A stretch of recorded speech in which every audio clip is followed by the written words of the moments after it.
Folks, welcome to the Jake Feinberg Show. Joined today by a dear friend and somebody who I have been waiting to see for a long time, since before the pandemic.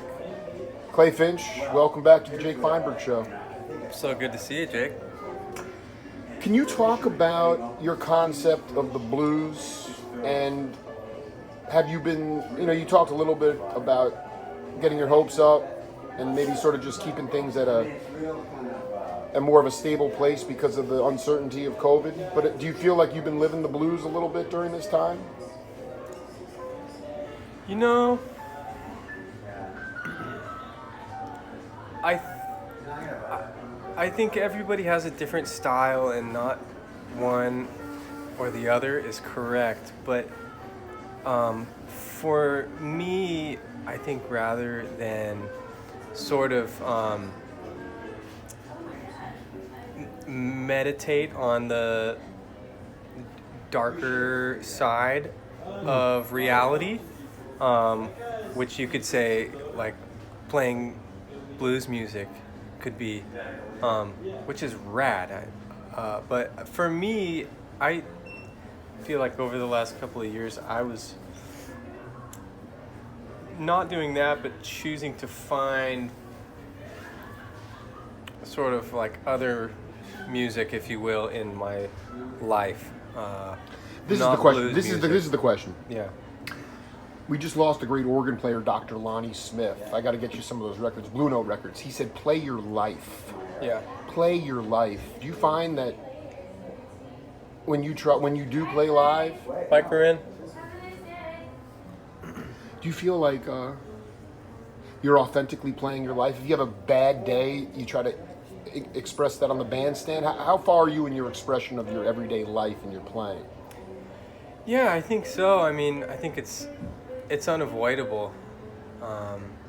You can't, when you're playing music in that way, especially if you have, music where you improvise, there's no point in trying to hide how you feel. It's one of the, most beautiful cathartic things that you can do. It's a great gift to be able to do that. Playing music is pretty ecstatic activity for me. So sometimes it can switch me, even if like what's going on is really awful, and I'm really dark or spun out. Yeah. Sometimes the music is like that, and there's definitely been some shows and some times where the music had a different energy, a lower, darker energy. But sometimes you can be kind of down, but the music will flip you into a ecstatic, very joy space. yeah, I mean that's That's evident to see you when you're happy. But yeah, I mean it's kind of my happy place, So in a funny way, maybe that doesn't happen as much as it might to other musicians or something. Just because if I'm lucky enough to get up onto a stage and play some music with my friends, and like I'm already like I'm already on a good path, no matter what was happening before. I interviewed Anna Pomerantz, and she said that she's like, it blew my mind. First of all, it's so great to hear Wes just peeling away in the back. But she said that you'll sit with her on the porch and just play with her. Yeah. She's not like, she's still trying to figure out what musically what she's about. But Yeah. it was such a touching thing when she told me that, like, you'll just sit out there and jam with her. What is your message to people about, I mean, it comes naturally to you, but can you just talk about leading with your heart? Because I just feel like in this time, people, if you think logically, you're going to be caught in a fear box. But if you lead with your heart and ride that wave, obviously be safe. But leading with your heart is key. What is your message to your peers and other people about how do you lead with your heart, even when society is just, you're spun out? Well, look at the camera. to me, or for me, that doesn't always, it's not always easy to lead with your heart, but it's something that you have to work on. I don't know, to be able to listen to your heart, you need to find a way to quiet the rest of the world and quiet your mind, whatever that may be, you know, whether it's swimming or if it's Right. listening to a special few records or meditation or whatever, you know. If you have if you can have a clear head, then it gives you, I think, a better ability to sort of hear or feel what's going on in your heart. And I think that's what's been so difficult about this time, is that it's just been such a whirlwind, and so the last couple of years has been such an information overload and a lot of dark stuff and confusing stuff, and our heads are trying to process all of that, and we don't have time, and we're not giving ourselves an opportunity to try to maybe let that settle, so we can sort of. But basically, I think if you can't have a quiet head, you don't really have the ability to see into your heart, you know. Surfing for you does that, you think? Yeah, absolutely. So, like the rhythm of you can sort of just listen to be in the silence or listen to the waves and be able to connect with your heart space. Yeah, it's like playing music. It brings you to a level of focus, like, you know, a present moment kind of focus, right, that is special, that you can't get from just anything. And, you know, there's something about being in a beautiful place, and, you know, all your physical senses are just being heavily tickled, you know, all the smells and the cold water, and your adrenaline is going, you know, you're in kind of a critical situation. So it's, you know, it's... Have you been hindered by the oil spill at all, or is it... Fortunately, wow. No, that... It's more like Huntington Beach kind of area. Yeah, and south, so... One final question. We're here at Mollusk Surf Shop. Do you listen to a lot of music? I mean, have you, over this time, have you really kind of stepped away from practicing? What does practice look like? Is practice making stuff up on the spot? A lot of the great cats, you listen to Sonny Rollins practice or some of the masters, and they're just playing, right? That's practice for them. Yeah. How have you developed your practice style, especially during the pandemic? Yeah. It hasn't been as regimented or, you know, more, it's not oriented with scales and like a practice. It's not rudiments and things like that. Yeah, it's more just trying to, just playing whatever and trying to find something that feels good. You know, trying to play what I feel, or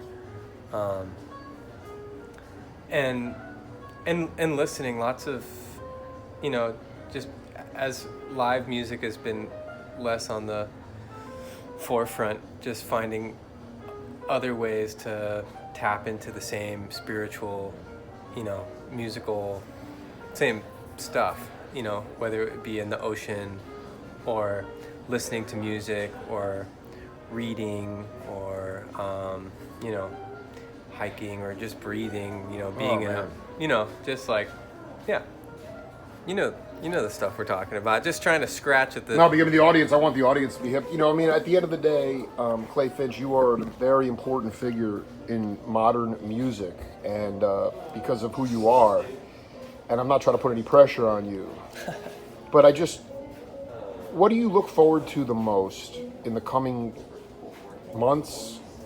Not projecting out, but in your mind's eye. Yeah. Musically, what do you, I mean, is it just, you have a few gigs coming up regionally, but yeah. What do you see in your mind's eye as a dream situation? Because everything's been turned on its head. Well, the way I see it, the place that the whole world has gone is way out. And absolutely, so, dude. Yeah. You know, there's kind of only two ways it can go. You know, if we're on a pendulum, it's either just it's fucked and it's gonna fly off the pendulum and we're all gonna die. But Right. that's not really how I think the world works.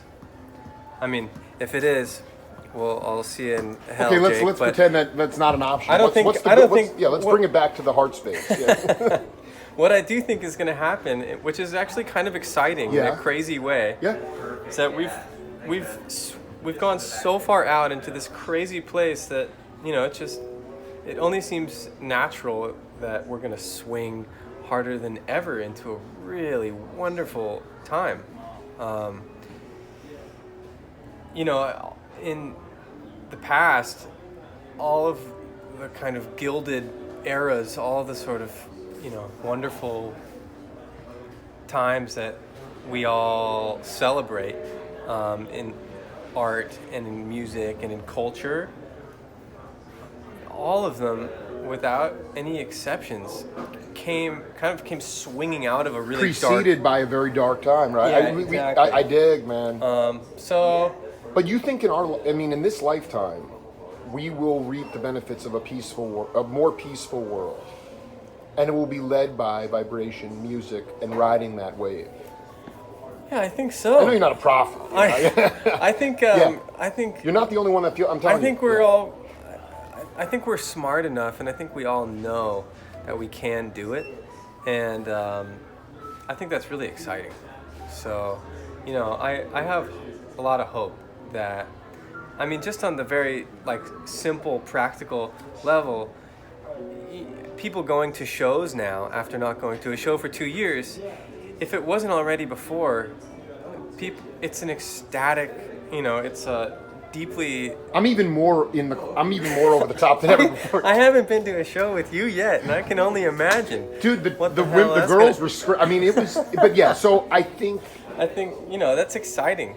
And I think that's going to play out in a lot of different ways, not just in people seeing shows and realizing how special that was and, you know, relishing and, you know, being with that wonderful experience, what it's like to be there again. I think that's going to play out in a lot of different ways. That's my hope. We have a lot more to do, but I'll let you get back to work. Clay Finch, it's always good to see you, brother. Yeah. Stay safe and let's keep this train moving, baby. Yeah, thanks for your time, and it's always a pleasure to see you, Jake. It's the Jake Feinberg Show. See you later.